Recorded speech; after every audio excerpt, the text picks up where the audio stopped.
Hello YouTube and fellow Star Wars collectors! On this episode of Toys Are the Way, we'll be taking a look at the latest addition to the Vintage Collection creature lineup, the Howler and Sabine Wren Peridea from the Ahsoka series. Welcome back, gang. So here we have, yet again, another Vintage Collection delivery. It seems like everything is just showing up, which is sometimes great and sometimes not when you're trying to budget your life. But I am very happy to see this beast make its way into my collection.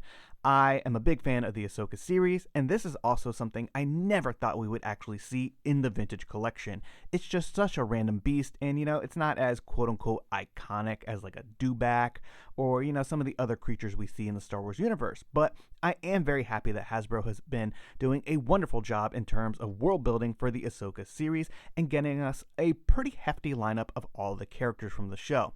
It's definitely some of the best work they've done for, some of the recent media.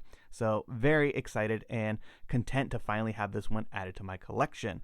But with all that being said and done, don't forget to smash a like on this video, subscribe if you're new, or even become a channel member, and let's take a closer look at the packaging, creature, and figure. Taking a look at our vintage style packaging, we have the standard small box that's used for small vehicles, beasts, and other items in the vintage collection. We have the Star Wars and Ahsoka logo prominently displayed up top, followed by Howler and Sabine Wren Peridea.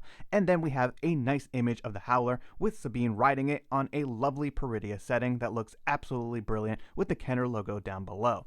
And then we have the classic callout that lets you know there's an included carded figure with this set. Taking a look at the top, we have another image there of the Howler with Sabine looking pretty good on Peridea, and a series of other toy photography shots showing these two in different settings on Peridea. Same thing can be seen on the side of the box. We have the Star Wars and Ahsoka logo, followed by Howler and Sabine Wren once again, followed by some nice toy photography on all sides of this box. So really looking fantastic there. And then if we take a look at the back of the box, it's pretty much the same layout from the front. We have the Star Wars and Ahsoka logo, followed by the title of the release, and then the Vintage Collection and Kenner logos, looking really nice. And then a small thumbnail here which shows you everything that's included in this set. You're going to get the Howler, some spare legs so it can get into a sitting position, Sabine, and all of her weapons and accessories. And if you're new to collecting, or the Vintage Collection in general, this is how typically the insides of the box look. So you're going to have some instructions there, and then you have a cardboard tray that slides out like so, and the card is packed on the back this time. Sometimes it will be like in the box itself, but it is nice and minty there, so that's great to see. And then you have the beast in here held together with, a little bit of tape. Taking a look at our vintage style packaging for the included carded figure, we have the current deluxe style card back, which essentially means it's 1 inch wider than a standard Vintage Collection card or Kenner card back, which is still to be determined among the community whether or not we are okay with this in terms of our collecting habits. But moving on, we have the Star Wars and Ahsoka logo nicely displayed up top, followed by Sabine Wren Peridea on a lovely lime green nameplate color. We have a really good image here of Sabine on Peridea with the Kenner logo down below, and I gotta say that I personally would have liked this to be in that standard size card just because I like the way they display better on my collection wall.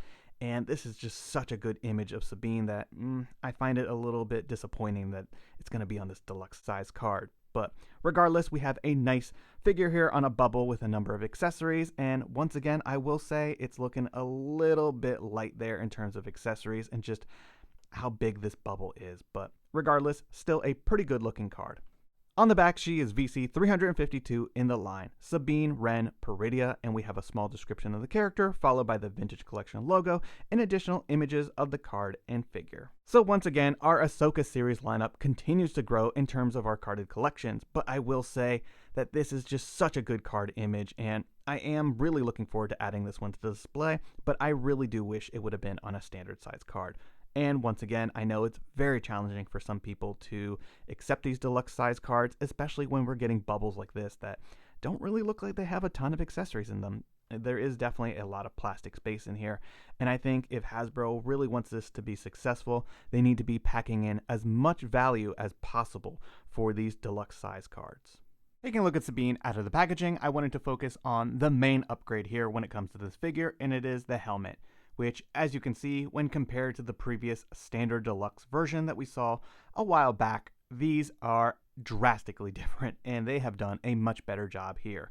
So I know some people are, a fan of these soft plastic, slide-on helmets, but, they just have a lot of proportion issues, and they are just never really that great in my opinion. So this hard plastic swappable one that you have to like pull out and then swap on and pop a different head is definitely the move forward. I will say it's got an articulated rangefinder. The paint applications look really nice. Lots of good detail there. Nothing's too sloppy. And yeah, this is absolutely the way. So thank you for upgrading that one there, Hasbro. Taking a look at the portrait and comparing it to the previous release, you can see that the hair color is noticeably different. And I personally think I like that brighter purple color more. It just looks a bit more Sabine in my opinion, but this one still does look really good. And for the most part, all the other paint applications are about the same on this figure. They just opted to, give her a little bit of a darker hair shade. The skin tone is also ever so slightly different, but I think that's the plastic that was used on this figure. Moving on to the rest of the figure and the articulation, this is one that we're very familiar with in the Vintage Collection. It was released some time ago as that deluxe version, and yeah, it's a great figure. If you're not familiar, it does have ball-jointed hips, which are phenomenal, a swivel at the thigh, it's got great range of motion at the knee, and rocker ankles. So you will be able to pose this figure quite well in some dynamic stances. It's got a great crunch going on here. You can rotate this 360 degrees. It's got soft plastic shoulder armor that won't hinder any of the range of motion on our arms. And then we have this nice addition here, which is the soft goods cloak, which has been engineered very well in my opinion. It's kind of a two-layer thing here, so pretty cool. You slide her arm through that hole, and then the head goes through this top piece here. And once again, because it's soft goods, it won't hinder any of that range of motion. So really nice stuff there. In terms of the fabric they used, it's very soft. It kind of reminds me of the Island Journey Rey figure. Very similar in color and the texture. So really great stuff there. I think the only thing I've never been very fond of when it comes to this figure is the wrists. Unfortunately, just a swivel there. You don't have a hinge, so you can't really angle the saber down. And that's just something that I like to see on figures in general, just because, it does add a little bit better range of motion and makes that like fighting stance a little bit more believable when you can actually tilt down your saber or your blaster. And lastly, I wanted to take a look at these two compared to each other and also take a look at the accessories and their lack of paint applications. So for example, here we have the new Sabine Wren on the right hand side, and you can see that both her lit and unlit saber hilts do not have any of those black paint applications, which is definitely a bit of a shame. Additionally, her blaster pistol here doesn't have those yellow paint applications on them, and the other one doesn't have the blue color as well, which is also a bit of a shame. While I do really appreciate them upgrading this helmet, I think this was, a much needed upgrade for this figure, and I absolutely love the cloak. It is, a little unfortunate where we're not seeing some of the paint applications, but I guess they had to balance out some of the cost.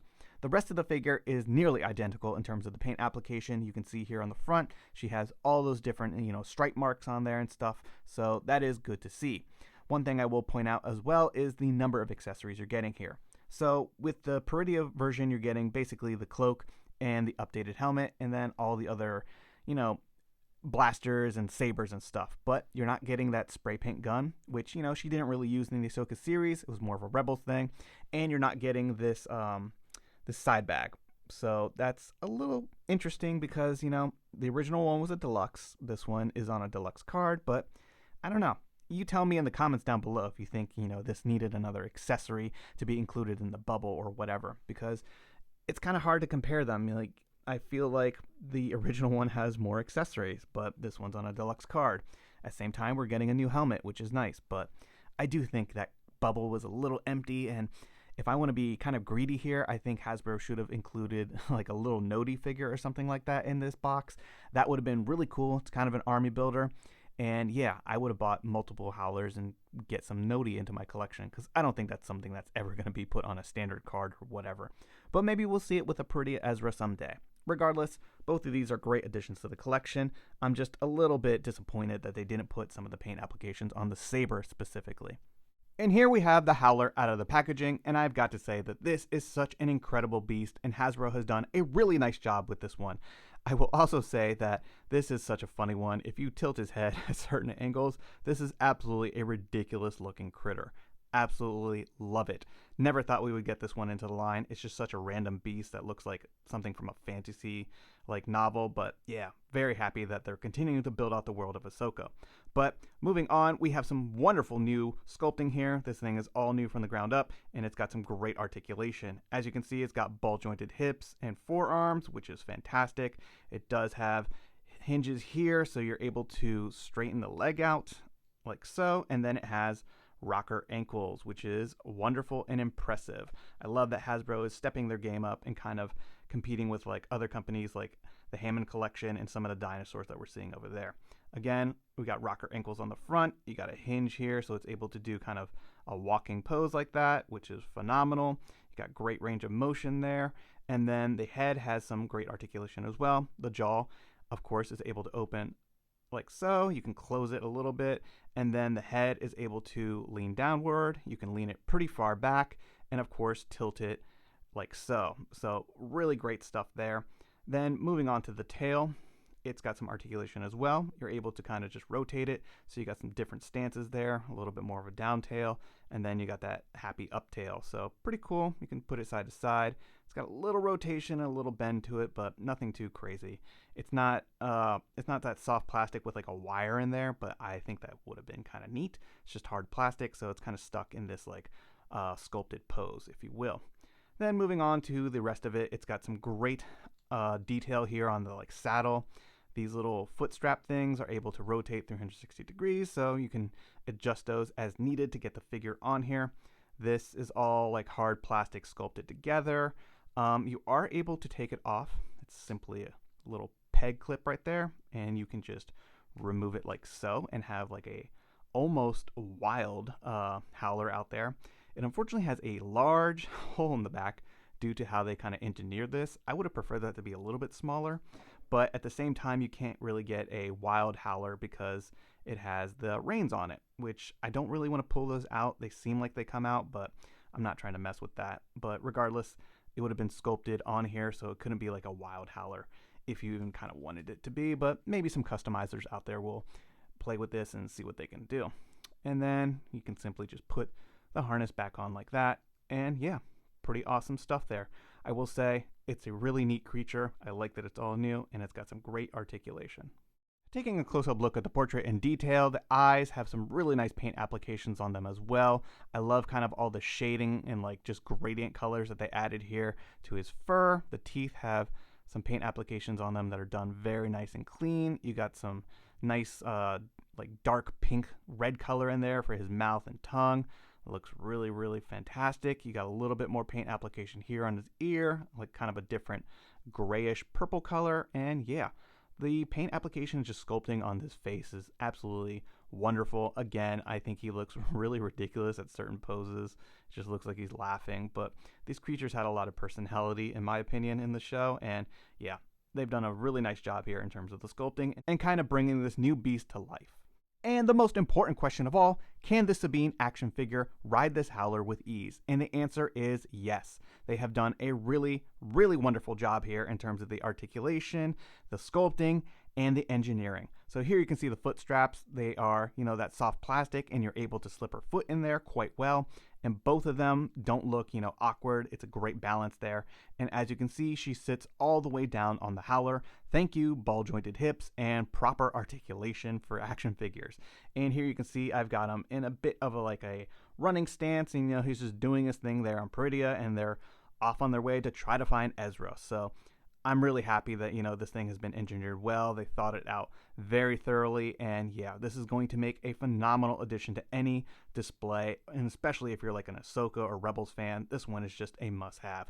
I'm definitely going to get, another one or two because I want to customize one to be the Grey Wolf that, Shin and Balin ride on. And I'm going to need some for those figures when they show up. And I don't know if they're going to specifically, release Howlers just for them.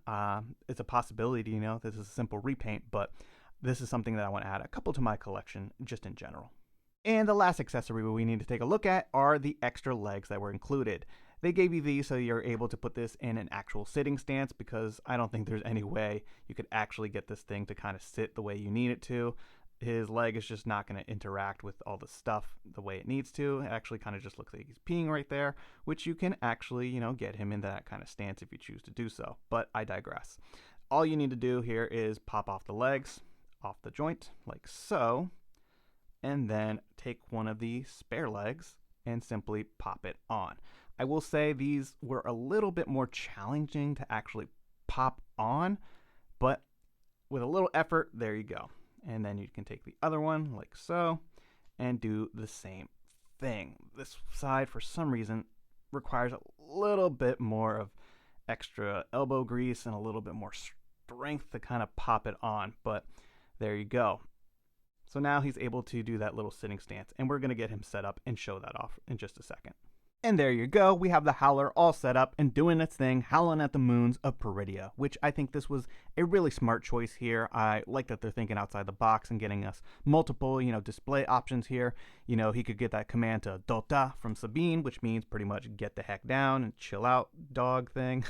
So all you have to do is reposition the legs like so and get his forward ones like that, and, adjust the ankles, and there he is, submitting to her and actually, getting down so she can actually get on this thing. So really smart here. Love that they're thinking outside the box. And again, I think this is a really nice release and a great way to continue to world build the Ahsoka series. The Peridea hounds, which are now known as the Howler, seemed like a long shot when I filmed a Collections Are Built on Hope episode focusing on the Ahsoka series, especially since we had not seen any mid-sized beasts added to the line despite the relentless demand for a TVC blurg. Fortunately, Hasbro heard the community demand and initially answered with the blurg and now the Howler. Naturally, this wolf-like critter comes fully loaded with 15 points of premium articulation, most notably the ball-jointed hips and rocker ankles that can be seen on all 4 limbs, both of which allow for some phenomenal prancing and sprinting poses that allow fans to recreate a number of Peridea scenes from the Ahsoka series.